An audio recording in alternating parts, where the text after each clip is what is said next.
ओम शांति। 18 जनवरी 1969 को हमारे अति प्रिय ब्रह्मा बाबा देह सहित देह के सभी धर्मों को छोड़कर व्यक्त से अव्यक्त हो गए। ब्रह्मा बाबा अनेक विशेषताओं के धनी थे। उनका जीवन ही वेदमय था। भक्तों के प्रिय चित्रों में ब्रह्मा जी के एक हाथ में तो सिमरणी माना जपमाला दिखाई जाती है, क्योंकि वे कर्मयोगी थे।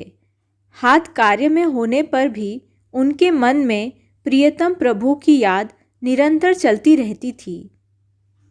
परंतु माला में एक ही मण का तो नहीं होता, कई मण के होते हैं। अतः वे शिव बाबा की स्मृति में तो रहते ही थे, परंतु योगी और सहयोगी, वफादार और फरमाबरदार वत्सों को भी याद करते थे। वे केवल प्राप्त हुए पत्रों का ही उत्तर नहीं देते थे, बल्कि पत्र लिखने में पहल भी किया करते थे। बच्चों के नाम की माला फेरने अथवा सिमरन करने वाले वे बहुत ही स्नेहशील थे और वत्सों के प्रति ऐसे तो प्यार से छलकते थे और प्रेम प्लावित होते थे कि मानो अपने प्यार रूपी पंखों से के नीचे ही आत्माओं को लिए रहते थे। प्यार रूपी जल से वे सभी के हृदय को सींचते रहते थे।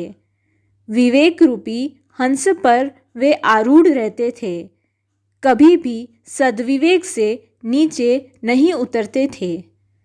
वेद, जिसका अर्थ है ज्ञान, को वे कभी छोड़ते ही नहीं थे।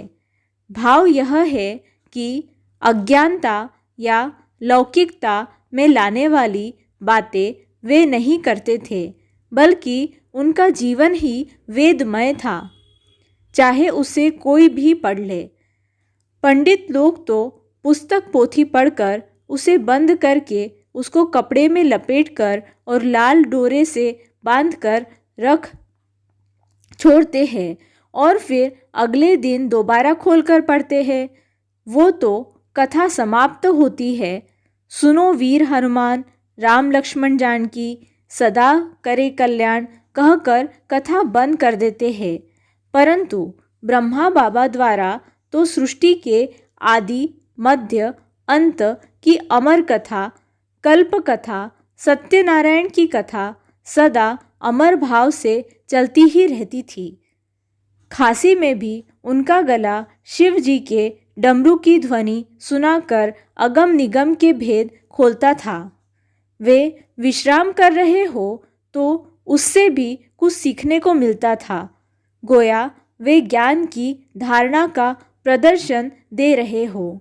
जैसे कि वैज्ञानिक विज्ञान के किसी सिद्धांत को प्रयोगशाला में दिखाते हैं या हठयोगी शवासन करके दिखाते हैं। उनकी नेत्र मुद्राएं भी बहुत निहाल करने वाली थी। आँख ही आँख से वे स्वीकृति अस्वीकृति, स्नेह सहृदयता, करो न करो के इशारे दे देते थे। आँखों से न जाने 84 भाव वे कैसे प्रकट करते थे कि बोलने की जरूरत ही नहीं होती थी। ओम शांति।